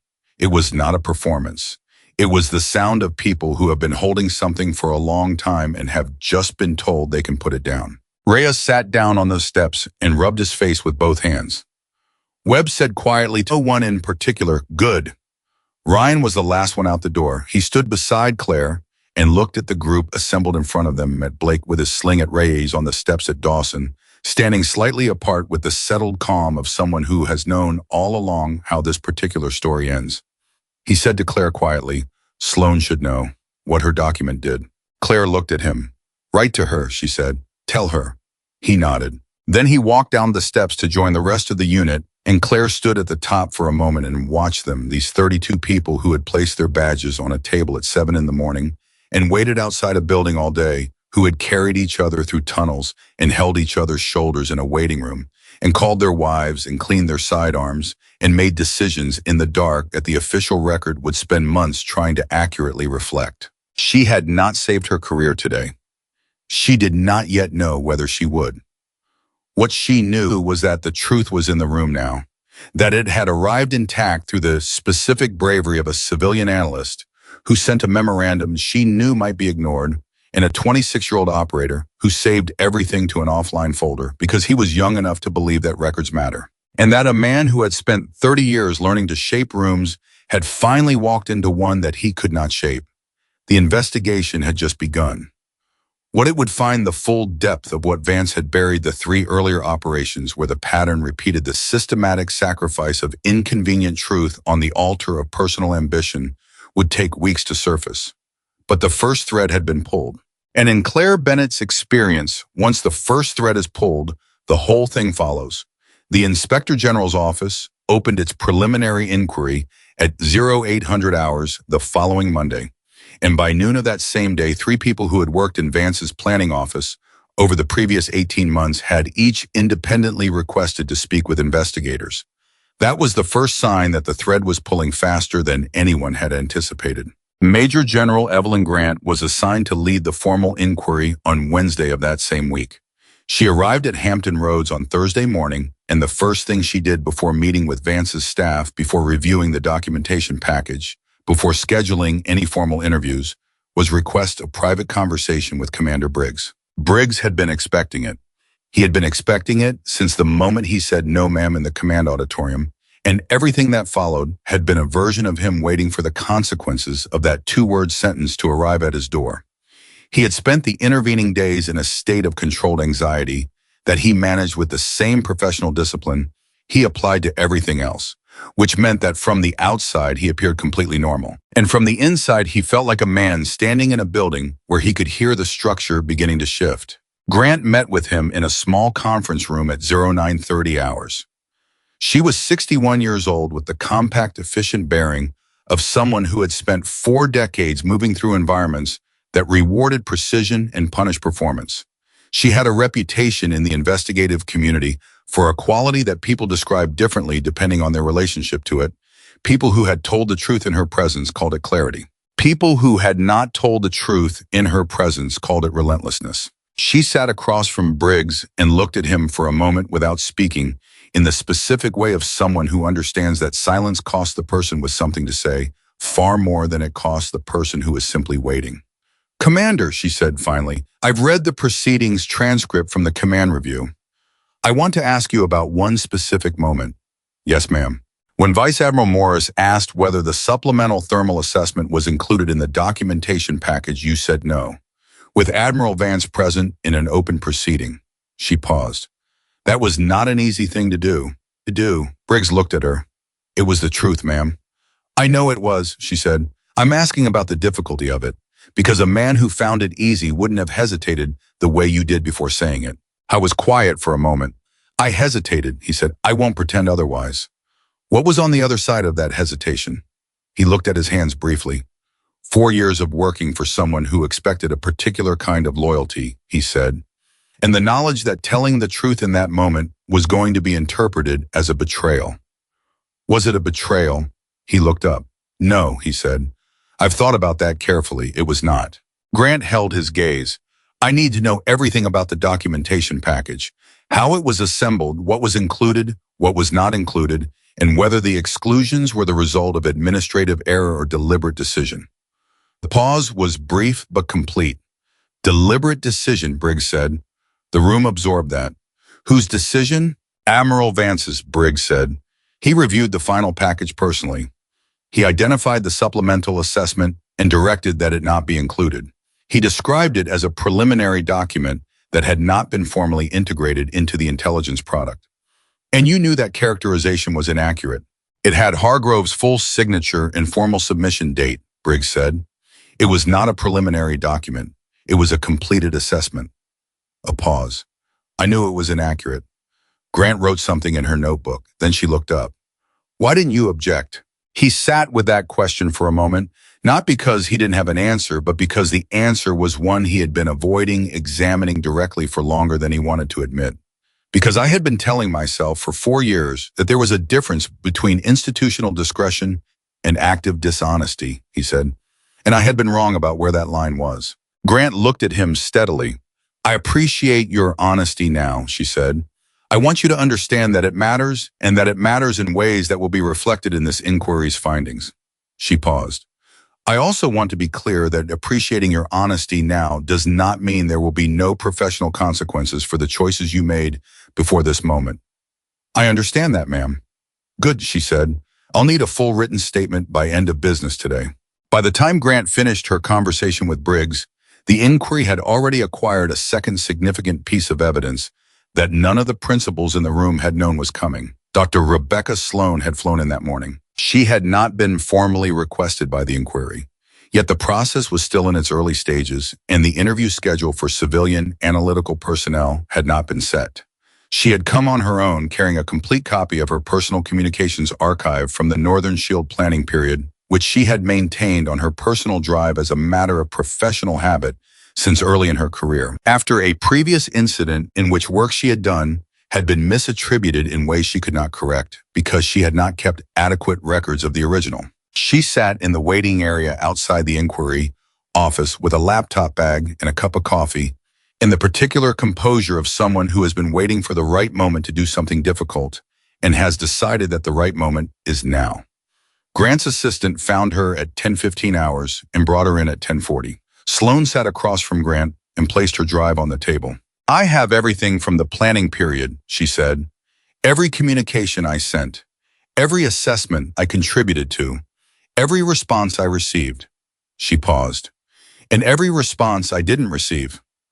Grant looked at the drive, then she looked at Sloan. You've been holding this. I've been waiting for the right process, Sloan said.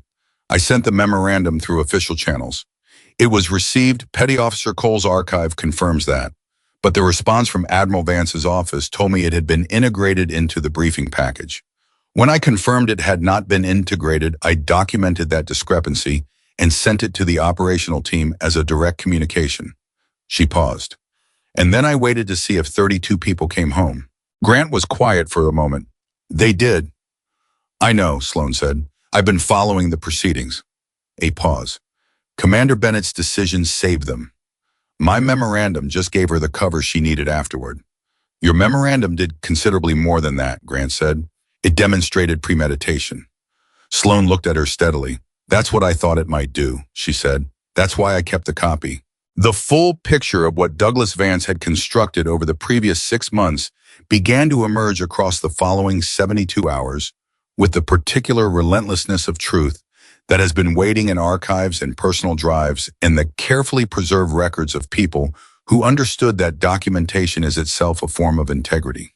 The inquiry team pulled his full communications archive at 1400 hours on Thursday. By end of business that day, 3 separate investigators had independently flagged the same pattern, a series of communications between Vance and his chief intelligence liaison in the 2 weeks before the mission, in which Vance had explicitly discussed the supplemental assessments, their implications for mission timing, and the operational cost of acknowledging them through official channels. The intelligence liaison's name was Colonel Patrick Marsh. He had retired 8 months earlier. He was reached by phone on Friday morning. He said he needed to speak with a lawyer. He called back 4 hours later and said he was prepared to make a statement. His statement, delivered in writing and running to 11 pages, described in careful detail the process by which Vance had managed the intelligence product for Northern Shield. It was not a simple omission. It was an active, deliberate, systematically maintained suppression of information that contradicted the operational picture Vance needed in order to proceed on his preferred timeline. Marsh had raised concerns twice. Both times Vance had framed the suppression as a judgment call about intelligence reliability rather than a cover-up. Both times Marsh had accepted that framing because it gave him enough space to tell himself he was not complicit. I had been wrong about that. He knew it. His statement said so directly. Grant read the statement on Friday afternoon and then sat at her desk for a long time without moving. She had been doing this work for 19 years. She had investigated commanders who had made genuinely difficult judgment calls in impossible situations and had the integrity to own their decisions. She had investigated commanders who had made corrupt decisions and had the arrogance to defend them. She had rarely encountered a case in which the corruption was so carefully maintained over such a long period by a man so thoroughly convinced that his ambitions were synonymous with the institution's interests. She picked up her phone and called Claire. The phone rang 4 times. Claire answered on the 5th. Commander Bennett, Grant said. I'd like to meet with you tomorrow morning, 8 o'clock. Yes, ma'am, Claire said. There was a brief pause on the line. How extensive is it? Grant was quiet for a moment. Extensive, she said. Another pause. I see. Get some sleep, Grant said. Tomorrow is going to be a long day. Claire arrived at 0750. She was shown into Grant's office at 0800 precisely. Grant was there, with a folder on the desk in front of her, and the expression of someone who has completed a difficult piece of work and is now in the process of communicating its results. Sit down, Commander, she said. Claire sat. I want to start by telling you what this inquiry has found with respect to your conduct, Grant said, and then I want to tell you what it has found with respect to Admiral Vance. The 2 findings are related, but they are separate, and I want to address them separately. Yes, ma'am.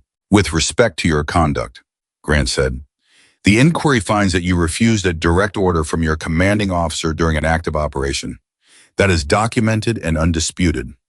She held Claire's gaze.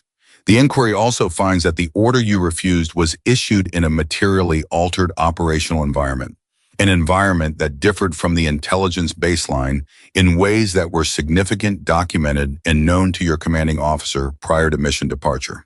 Under those conditions, your invocation of field commander discretion was within the scope of established doctrine for responding to a situation where following a specific order would have resulted in clear and immediate harm to personnel under your command. She paused. The inquiry is recommending that the finding of insubordination be dismissed and that your command authority be fully restored. Claire absorbed this without changing her expression. Not because she wasn't feeling anything, she was feeling something very large and very complicated that she did not yet have language for, but because she had learned a long time ago that the moments that matter most deserve to be met with presence, not performance. "Thank you, ma'am," she said. Grant looked at her. "You don't look relieved." "I am," Claire said. "It's underneath. It takes a moment to reach the surface." Grant studied her for a second, and then something shifted in her expression. Not unprofessional, not sentimental, but the specific acknowledgement that passes between two people who have each spent a long time in rooms where the weight of decisions accumulates and who recognize that weight in each other. "All right," Grant said, "with respect to Admiral Vance." She opened the folder. "The inquiry has found evidence of deliberate suppression of material intelligence across the Northern Shield planning period, specifically the exclusion of Captain Hargrove's supplemental thermal assessment from the operational briefing package, the exclusion of Dr. Sloan's formal discrepancy memorandum from the command record, the misrepresentation of reinforcement availability to field command during active operations, and the deliberate mischaracterization of intelligence reliability to the planning team in order to maintain the operational timeline." She paused, and Claire understood from the pause that there was more. During the archive review, Grant continued, "The inquiry also identified communications related to 3 earlier operations in which similar patterns appear. The suppression of inconvenient intelligence to maintain an operational picture that served Admiral Vance's career interests." She looked at Claire directly. "This is not a one-time judgment error. It is a pattern of conduct sustained over an extended period." The room was completely still. 3 earlier operations," Claire said. "Yes." "Were there casualties in any of them?" Grant held her gaze. "We are still reviewing those files," she said carefully. "I cannot speak to conclusions we have not yet reached." Claire understood what that answer meant. She understood it the way you understand things that you already knew were possible but had hoped in some private place were not true. The weight that settled in her chest in that moment was not for herself. It was for the operators who had been inside those earlier operations, who had moved through environments built on the same kind of managed intelligence, who had survived or not survived without ever knowing that the picture they had been given had been shaped by one man's ambition rather than by the full truth of what was there. She said nothing for a moment. Then, "What happens to him?" "The inquiry's findings will be referred to a formal military tribunal," Grant said. "The recommendation will include removal from command, reduction in rank, and permanent censure." A pause. "Given the scope and the pattern, I expect the tribunal will act on all 3. Claire looked at the table for a moment. Then she looked up. "The 3 earlier operations," she said. "The operators who were in them, will they be told?" "That determination will be made by the tribunal process," Grant said. "But I can tell you that one of the principles guiding this inquiry is that people who are put at risk deserve to understand the basis on which that risk was managed." She paused. "Or mismanaged." Claire nodded slowly. "Good." Grant closed the folder. "I want to ask you something," she said. "Off the record." Claire looked at her. "All right. When you pressed that radio button on the island," Grant said, "and you told Vance you were taking full command responsibility, did you believe you were going to survive the aftermath professionally, I mean?" Claire was quiet for a moment. "I thought there was a real possibility that I wasn't," she said. "I thought there was a better than even chance that I was ending my career in that moment. And you pressed the button anyway." "Blake was bleeding on the floor," Claire said simply. Grant looked at her for a long moment. "I've been doing this work for 19 years, she said. "I've interviewed a lot of people who made a lot of decisions under Predator. Most of them had more complicated reasons than that. Most situations probably deserve more complicated reasons," Claire said. "That one didn't." They sat in silence for a moment, the two of them, in a room that was too institutional and too fluorescent for the weight of what it was holding. Then Grant stood and extended her hand across the desk. Claire stood and shook it. Your command authority is restored effective immediately, Grant said. The formal paperwork will follow this afternoon. Claire walked out of Grant's office at 0847 hours and found Dawson in the corridor. He was holding 2 cups of coffee, one of which he held out toward her without a word. She took it. Well, he said. Restored, she said. He exhaled. And Vance Tribunal, she said. 3 earlier operations. Pattern of conduct. Dawson went very still. 3 earlier. Yes. He looked at the wall for a moment with the expression of a man doing a particular kind of math, the kind where the numbers are operations and the variables are people. And the calculation is the specific weight of what might have happened and didn't, and what did happen that might have been prevented. Anyone we know, he said. I don't know yet, she said. He looked back at her. This is bigger than Northern Shield. Yes, she said, it is. I was quiet for a moment. Then he said in the careful, deliberate voice he used when he was saying something that he had thought through fully and meant completely, you should know something. She looked at him. When you press that button on the island, he said, I want you to know we all heard it, every person in the unit. We were on the open channel, and nobody thought for even a second that you had made the wrong call. He paused. I want you to know that because I don't think you fully believe it yet, and you need to. She looked at him for a moment. I made the only call I could live with, she said. I know, he said. That's why it was right. The news about Vance's formal referral reached the unit through the usual institutional channels: memo, official communication, formal notification. But the version that actually traveled through the unit's understanding of it moved through Dawson, who told Reyes, who told Webb, who told the others in the organic, informal way that real information moves through a group of people who trust each other. The reaction was not celebratory.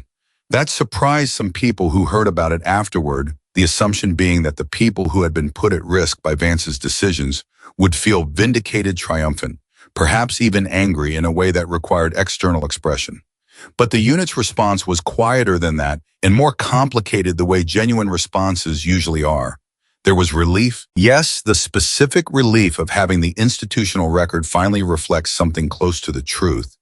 There was anger of a kind that had nowhere particular to go because the person responsible was already in the process of being formally held accountable. And there was grief, a particular specific grief for the 3 earlier operations and for the operators who had moved through them without knowing what had been managed around them. Blake heard about it from Reyes at 1100 hours on the same day that Claire met with Grant. He was in physical therapy, his shoulder in the beginning stages of rehabilitation. His progress described by his physical therapist as ahead of schedule in a way that the therapist attributed to Blake's pain tolerance, and Blake privately attributed to the particular motivation of a man who intends to return to duty. Reyes sat beside him and told him what had come through, and Blake listened to the full account without interrupting. When Reyes finished, Blake sat quietly for a moment. His shoulder was being worked on. His jaw was set in the specific way it's set when he was in pain, and had decided that the pain was not the most important thing. 3 earlier, he said finally. 3, Reyes confirmed. Blake was quiet again. Then those guys deserve better. Yeah, Reyes said. They did.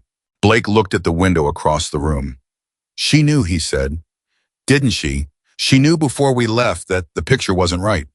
She knew the picture had holes, Reyes said. Close enough, Blake said. She knew and she prepared for it anyway. And then she made the call. He paused. And Vance spent 48 hours trying to make sure she got punished for it. He didn't get far, Reyes said. Blake looked at him. No, he said. He didn't.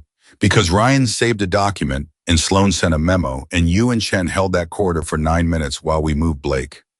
He stopped. He had used his own name, which happened sometimes when he was tired and in pain, and talking through something that was still too recent to have fully organized itself in his memory into third-person distance. He shook his head. While we moved through the tunnel, he corrected, it wasn't just Claire. It was all of it, all of us. Reyes looked at him. That's the point, isn't it? He said. Yeah, Blake said. That's exactly the point. The formal notification of Vance's tribunal referral came through official channels at 15:30 hours that same day. Claire received it in her office. She read it once carefully and then set it aside and picked up the phone. She called Hargrove. He answered on the second ring. Bennett, he said. His voice had a quality she hadn't heard before, lighter somehow. The specific quality of someone from whom something heavy has been lifted. They're pulling the full archive, she said, all 3 earlier operations. A pause. I know, he said. They called me this morning. You gave a statement. Everything I had, he said. Everything from the beginning. Another pause. I should have pushed harder when the supplemental assessment disappeared. I flagged it to you, but I should have gone further up the chain. You told me, she said. That was the right thing. It wasn't enough, he said. It was what you had at the time, she said, and it became enough when everything else came together. She paused. That's usually how truth works, Jesse. It accumulates. I was quiet for a moment. You know what the worst part is, he said. I've been writing risk assessments for 11 years. I know what it looks like when the intelligence doesn't match the picture. I've seen it before, and he stopped. I still told myself it might be a routing error.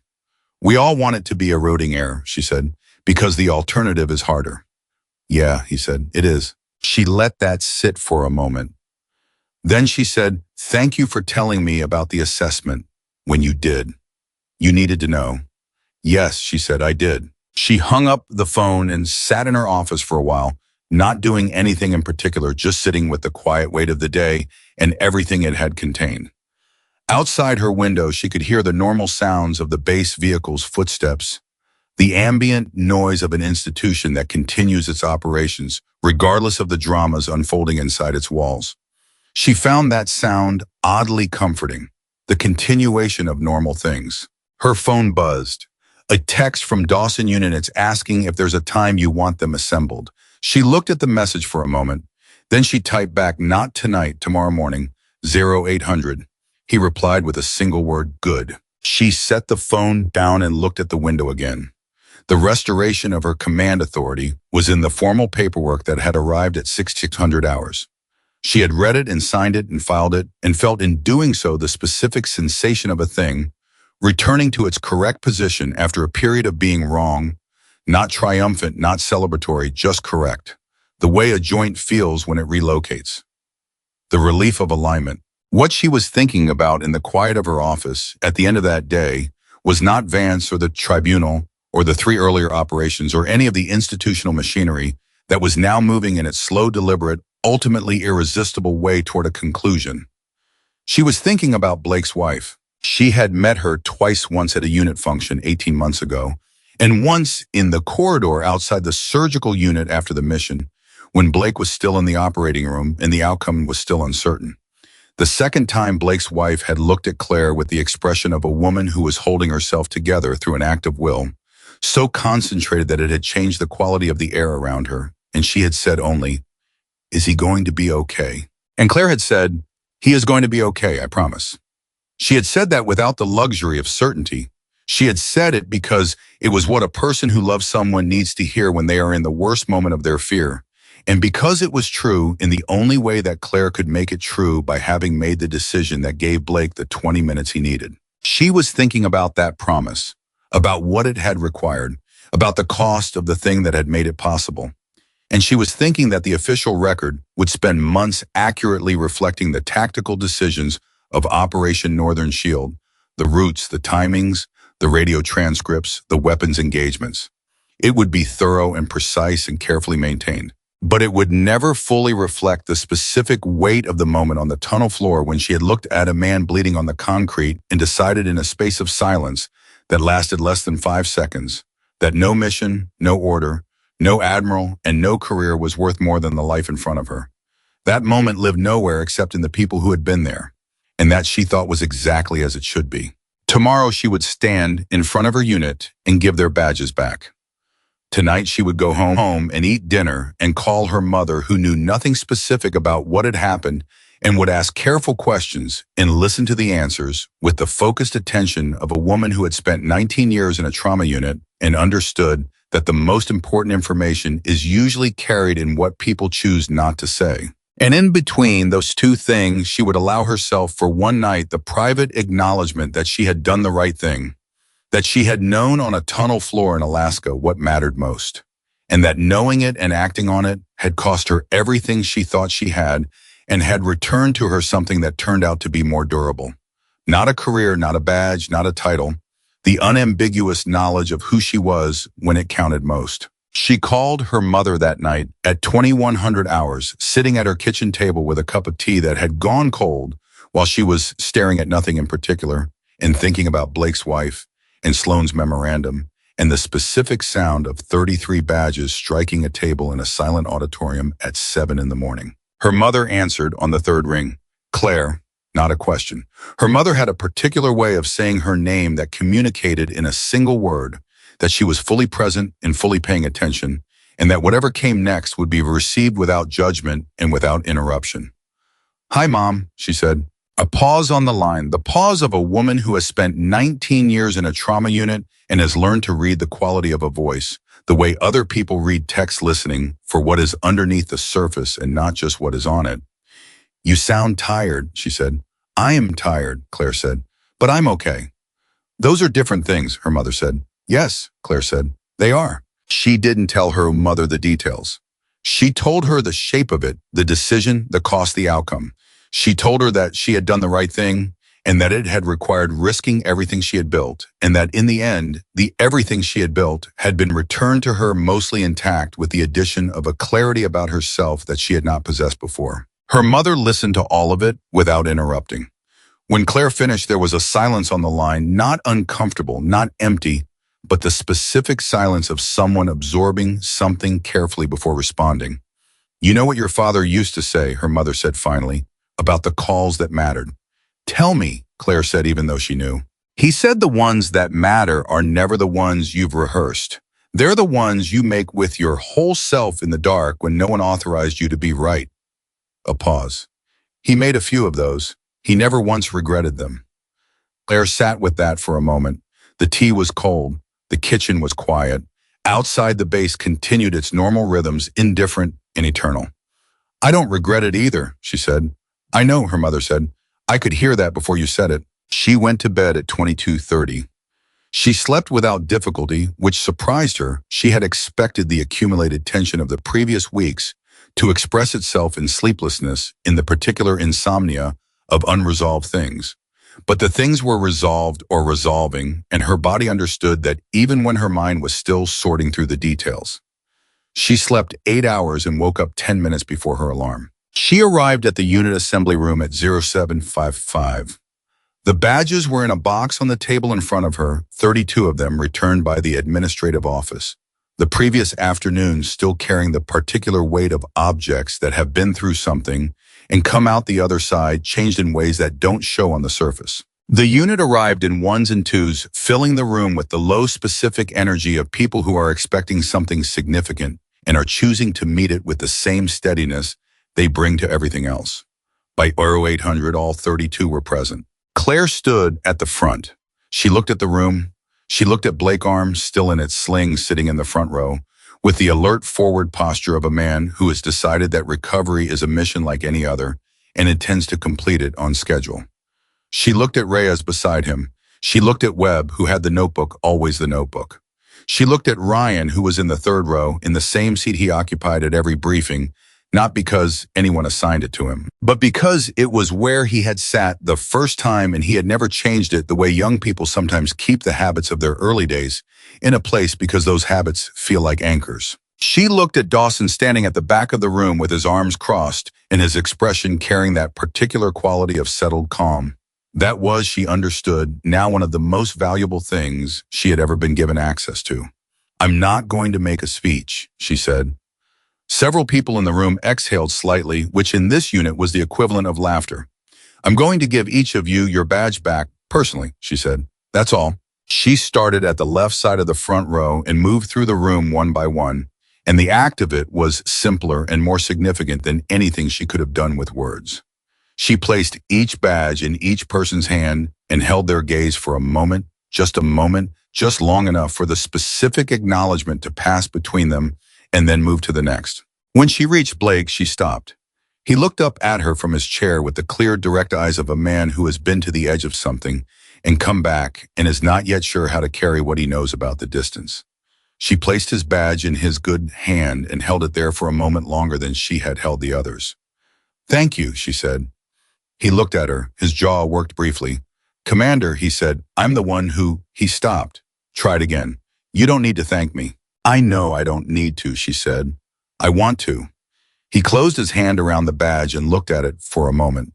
Then he looked up. "My wife wants to write you a letter," he said. "I'd be honored to receive it," she said. When she reached Ryan, he was standing with the particular posture of someone who has been trying to decide how to hold himself for an anticipated moment and has not quite found the right position. He was 26 years old, and he had walked into an inquiry room and placed a document on a table that ended an admiral's career, and the weight of that was still visible in the way he carried himself, not badly, not incorrectly, but present, the way something real always is. She placed his badge in his hand. He looked at it. "I keep thinking about Sloan," he said. "I know," she said. "She sent that memo knowing it might not matter," he said. "She sent it into a system that had already decided to ignore her, and she sent it anyway." He paused. "And then she kept the copy. For months. She kept the copy and waited." "She did," Claire said. He looked up at her. "How do you do that? How do you do the right thing when you don't know if it's going to matter?" She held his gaze. "You do it because not doing it is worse," she said. "Not worse for the outcome. You can't always know the outcome. Worse for you because you have to live inside the decision either way, and it's easier to live inside the one that was right, even when it's hard, than the one that was wrong, even when it looks safe." He thought about that for a moment. Then he nodded. "I'll remember that," he said. "I hope you do," she said. When she reached Dawson, he was still at the back of the room, still with his arms loosely crossed, still with that quality of settled calm. She walked the full length of the room to reach him, and the rest of the unit had gone quiet in the way of people who understand that they are witnessing the last and most significant moment of something. She held out his badge. He looked at it for a moment before taking it.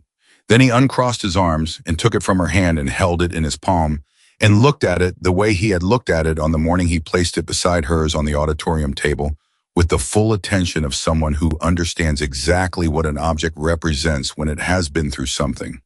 He looked at her. "The mission tested our training," he said. She held his gaze. She knew what came next. He had said it before to her in a corridor outside a surgical unit, when Blake was still in the operating room and the inquiry hadn't started, and the full weight of what they were inside had not yet become clear. He had said it then quietly to himself as much as to her. "What happened afterward," he said, "tested our character." The room was completely still. "Yes," she said, "it did." He held out his hand and she shook it. Not a formal handshake, not a performance, just two people who have been through something real and are acknowledging each other on the other side of it. 3 weeks after the badge ceremony, Douglas Vance appeared before the formal military tribunal. He arrived with counsel and a carefully prepared defense that rested on 3 arguments: that his intelligence management decisions had been within the scope of command discretion, that the supplemental assessments he had excluded represented minority analytical opinions rather than definitive findings, and that Commander Bennett's refusal of a direct order remained an independent act of insubordination, regardless of the intelligence context. The tribunal took 4 days. On the morning of the second day, the 3 earlier operations entered the record formally for the first time. The tribunal heard from 11 witnesses, operators, analysts, intelligence officers, and 1 retired colonel who had waited 31 years for a room in which his account of what had happened would be officially received. On the 3rd day, the tribunal reviewed Marsh's 11-page statement and the communications archive that showed, in Vance's own words, a pattern of deliberate management of inconvenient intelligence across a period of 6 years. Not 2 operations, not 3, 6 years. The 3 earlier operations flagged by Grant's inquiry were the visible surface of something that went deeper than anyone had initially understood. On the morning of the 4th day, Vance's counsel stood and said that his client had a statement to make. Vance stood. He stood with the same posture, the same polish, the same composed precision that he had carried into every room for 30 years. He stood the way a man stands who has decided that the last thing he can control is how he appears at the end, and who is determined to control it fully. "I made decisions," he said, "that I believed at the time served the interests of the mission and the institution. I understand that the tribunal's review of those decisions has reached a different conclusion." A pause. "I accept that conclusion." He sat down. No acknowledgement of the operators who had moved through those 6 years of managed intelligence without knowing what had been shaped around them. No acknowledgement of the trap on the island in the Gulf of Alaska. No acknowledgement of Blake bleeding on a tunnel floor because the intelligence that should have told them the truth had been kept from them. Just I accept that conclusion. Claire was not in the room for a statement. She had not attended the tribunal proceedings. She had given her formal testimony on the first day and had not returned because she understood that watching Vance's career end in real time was not something she needed and was in fact the kind of thing she should actively choose not to need. She heard about the statement from Dawson, who had attended the fourth day. He relayed it to her in 3 sentences, and she listened and then was quiet for a moment. No acknowledgement, she said. None, he said. She nodded slowly. That's his choice, she said. What the tribunal does with it is theirs. The tribunal's findings were delivered on the afternoon of the fourth day. Vance was removed from command, reduced in rank to captain, retired with a permanent letter of censure in his record. The findings were entered into the official record with the specific language that the tribunal used when it wanted to communicate something beyond the formal outcome, that the conduct described had not been a failure of judgment under pressure, but a sustained pattern of prioritizing personal advancement over the safety and integrity of the people and the institution in his care. The findings also included a formal recommendation for reform that all high-risk operational briefings require the written acknowledgement of the field commander that all submitted intelligence assessments, including supplemental and minority opinions, had been received and reviewed. The recommendation was adopted within 2 months by the relevant oversight body and became standing policy. Claire read the reform provision 3 times when it was sent to her officially. She sat at her desk and read it 3 times and then set it down and understood in the quiet of her office that this was the part that mattered most. Not Vance's removal, not his reduction in rank, not even the restoration of her own authority. This, the part where the system looked at what had happened and changed something so it was less likely to happen again. That was the purpose of accountability, not punishment as performance, correction as protection. Blake came back to duty 14 weeks after the mission, 3 weeks ahead of the timeline. His physical therapist had considered optimistic. He walked into the unit assembly room on a Tuesday morning without announcement in uniform, his shoulder moving with only a slight residual caution that would continue to improve and that he categorically refused to discuss as a limitation. Reyes saw him first and said simply, "Look who's back." The room reacted the way rooms react when someone returns who was genuinely missed, not with the performed enthusiasm of obligation, but with the unguarded warmth of people who are actually glad.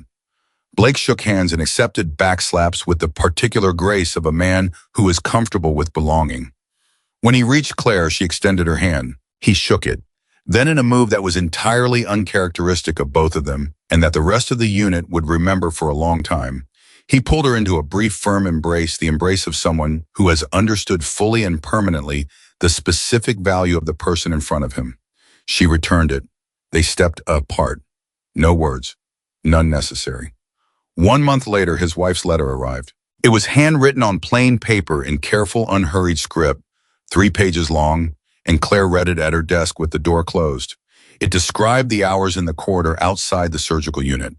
It described the moment the attending physician came out and said the words that meant Blake was going to be okay. It described the sensation of her legs giving way against the wall, the specific texture of the institutional carpet under her hands, and the thought that had moved through her in that moment, not a complicated thought, just a single name. Bennett. The letter said, "I don't know how to measure what your decision meant to us. I have tried. I've been trying for months. I don't have the right unit of measurement for it. All I can tell you is that our family is whole, and it is whole because of what you chose, and we will carry that for the rest of our lives." Claire folded the letter carefully and placed it in the top drawer of her desk, where she would keep it for 21 years through every deployment, every command review, every difficult room. She walked into every moment when the right decision carried the heaviest cost, and she needed to remember why she made it anyway. The unit assembled for its next deployment briefing on a Thursday morning in the early part of the following year. They filed in with the focused, purposeful energy of people who are good at something and know it and are ready to do it again. They took their seats. They opened their notebooks. Claire stood at the front. She did not deliver a speech. She did not invoke the island or the tunnel or the auditorium. She did not make the previous months into a parable because she understood that the people in front of her had lived it and did not need it translated into language. They had already carried its lessons in their bodies in the specific way trained people carry what they have been through. She checked that every person was ready. She checked equipment, protocols, communications packages. She asked questions and received answers and adjusted 2 items in the operational plan based on Webb's updated communications assessment. And then she picked up her own badge from the table, clipped it to her jacket, and said, "Let's go to work." She boarded the aircraft first, as she always did. She took the seat nearest the door, as she always did. She opened her notebook to the page where the mission parameters were written and reviewed them one final time. Behind her, 32 people settled into their seats, and the aircraft prepared to lift. The sound of the engines filled the space, and the base fell away below them, and the sky opened up in every direction, the way it always does at altitude, vast and clear and indifferent to the weight of what was being carried through it. Dawson leaned forward from the row behind her. "Ready," he said. She didn't look up from her notebook. "Always," she said. And that was the truth of it, not the auditorium, not the badges, not the tribunal, not the reform provision, not even the letter in the top drawer of her desk. Though all of those things were real and all of them mattered. The truth of it was this: a woman who had learned from her father that obligation does not require volume, and from her mother that staying useful when everything is afraid is a skill. You build one decision at a time. Sitting in the seat nearest the door of an aircraft carrying 32 people who trusted her, reviewing a mission plan, she had spent days making as honest and as safe as she could make it, ready to walk first into whatever was waiting. She had not saved her career by defying Douglas Vance. She had risked her career to save her people. And that was why when